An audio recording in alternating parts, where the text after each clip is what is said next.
नमस्कार दोस्तों, ये video editorial compilation for mains का पार्ट है। आप प्लेलिस्ट में जाके एडिटोरियल की वीडियोस पेपर वाइज और टॉपिक वाइज देख सकते हो। और अगर आप दिसंबर 2019 के बाद की वीडियोस को देखना चाहते हो तो वीडियो के नीचे मौजूद ज्वाइन बटन की सहायता से आप मेंबरशिप को ज्वाइन कर सकते हो। चलिए डिस्कशन स्टार्ट करते हैं। आप जीएस पेपर 3 के इस टॉपिक से आर्टिकल को रिलेट कर सकते हो। कंटेक्स्ट आपको पता है, विपिन रावत जो पहले हमारे आर्मी चीफ थे, अब वो चीफ ऑफ डिफेंस स्टाफ हैं। उनके सामने देखो 3 मेजर चैलेंजेस हैं।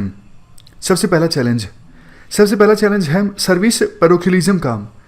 पैरोक्युलिज्म का मतलब होता है संकीर्णता, मतलब नैरोनेस।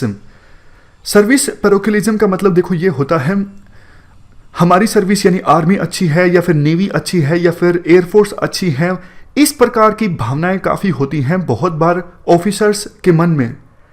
तो ऐसा ना हो जाए, चूँकि विपिन रावत जिनका काम ये होगा कि तीनों सर्विसेज के बीच एक जॉइंटनेस इस्टेब्लिश करना, वैसे वो आर्मी से रहे हैं तो वो आर्मी को ज़्यादा प्रायोरिटी दें और बाकी 2 सर्विसेज को प्रायोरिटी ना दें।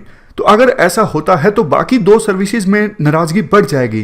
तो विपिन रावत को, जो हमारे चीफ ऑफ डिफेंस स्टाफ हैं, सर्विस पैरोक्युलिज्म से ऊपर उठकर काम करना होगा। और सर्विस पैरोक्युलिज्म ना सिर्फ तीनों सर्विसेज के बीच बल्कि देखो सर्विसेज के अंदर भी, मान लीजिए आर्मी में काफ़ी सारी यूनिट्स होती हैं, इन्फेंट्री या फिर आर्टिलरी या फिर आर्मर्ड रेजिमेंट। तो इन्फेंट्री पर ज़्यादा फोकस किया गया, उनको ज़्यादा पैसा दिया गया तो बाकी यूनिट्स नाराज हो सकती हैं। तो सर्विस पैरोक्युलिज्म ना सिर्फ आपस में बल्कि एक सर्विस के अंदर भी नहीं होनी चाहिए।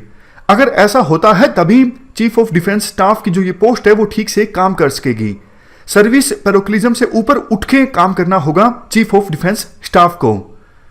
नेक्स्ट चैलेंज देखो ये है चीफ ऑफ डिफेंस स्टाफ के सामने, जितना पैसा सरकार एलोकेट करती है डिफेंस के लिए उतने पैसे से काम चलाना और ये भी इंश्योर करना कि बाकी सर्विसेज में ये ना भावना आए कि हमको कम पैसे मिले हैं। और देखो, क्योंकि जब ये पोस्ट क्रिएट की गई थी, एक मेन रीजन जो सोचा गया था वो ये था रिसोर्सेज का जो डुप्लीकेशन है वो रुकेगा। मान लीजिए इंडियन आर्मी के पास कोई चीज़ है और बाद में एयरफोर्स उस चीज़ को खरीदना चाहती है तो इंडियन आर्मी वो चीज़ शेयर करे इंडियन एयरफोर्स के साथ। अगर देखो ऐसा होता है तो रिसोर्सेज का मैक्सिमम ऑप्टिमाइजेशन होगा और ये काम किया जा सकता है चीफ ऑफ डिफेंस स्टाफ के द्वारा। नेक्स्ट चैलेंज देखो ये है एक कोऑर्डिनेशन इस्टेब्लिश करना, कोऑपरेशन इस्टेब्लिश करना मिनिस्ट्री ऑफ डिफेंस, ब्यूरोक्रेसी और सर्विसेज के बीच। इनके बीच कोऑर्डिनेशन इस्टेब्लिश करने में काफ़ी सारी दिक्कत आएगी और ये काम चीफ ऑफ डिफेंस स्टाफ के द्वारा किया जा सकता है। नेक्स्ट चैलेंज ये होगा मैन पावर को कम करना। देखो अब आज के समय में, पहले तो ये होता था जिस आर्मी में या फिर जिस मिलिट्री में ज़्यादा जवान होंगे वो मिलिट्री स्ट्रोंग मानी जाती थी, लेकिन आज के समय में ज़्यादा फोकस जो है वो टेक्नोलॉजी पर है। बल्कि काफ़ी बार तो ऐसा होता है ज़्यादा मैन पावर का होना ये बर्डन हो जाता है। समझ गए? तो ये कैसे इंश्योर किया जाए कि ऑप्टिमम मैन पावर हो हमारी मिलिट्री के पास, चाहे वो आर्मी हो, नेवी हो या फिर एयरफोर्स हो। ये देखो तब पॉसिबल होगा जब टेक्नोलॉजी पर प्रॉपर ध्यान दिया जाता है, आर्टिफिशियल इंटेलिजेंस पर ध्यान दिया जाता है, रिसर्च एंड डेवलपमेंट पर ध्यान दिया जाता है। क्योंकि जैसे जैसे इक्विपमेंट्स मॉडर्नाइज होंगे, टेक्नोलॉजी काफ़ी ज़्यादा अच्छी आएगी तो मैन पावर की कम आवश्यकता अपने आप रियलाइज हो जाएगी और फर्दर रिक्रूटमेंट नहीं होगी। तो चीफ ऑफ डिफेंस स्टाफ के सामने ये चैलेंज है, अपने टेन्योर में ये इंश्योर किया जाए कि मैन पावर जो है वो कम हो, टेक्नोलॉजी ज़्यादा अच्छी हो। लास्ट जो चैलेंज है चीफ ऑफ डिफेंस स्टाफ के सामने वो देखो ये है टेक्नोलॉजी की इंडिजनाइजेशन पर फोकस करना। देखो गवर्नमेंट का काफ़ी ज़्यादा खर्च इसलिए भी हो जाता है क्योंकि टेक्नोलॉजी को बाहर से दूसरे देशों से इंपोर्ट किया जाता है।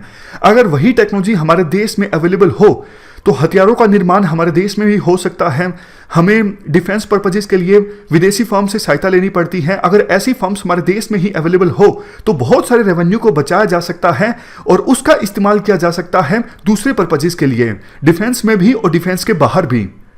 तो ये कुछ चैलेंजेस हमने डिस्कस किए, चीफ ऑफ डिफेंस स्टाफ के सामने हैं, उनको इन चैलेंजेस पर ध्यान देना होगा ताकि जिन पर्पजेस के साथ चीफ ऑफ डिफेंस स्टाफ की जो पोस्ट क्रिएट हुई है वो पर्पजेस सर्व हो सकें और वो ऑब्जेक्टिव्स अचीव हो सकें। इस डिस्कशन में फिलहाल इतना ही है। Thank you very much for discussion.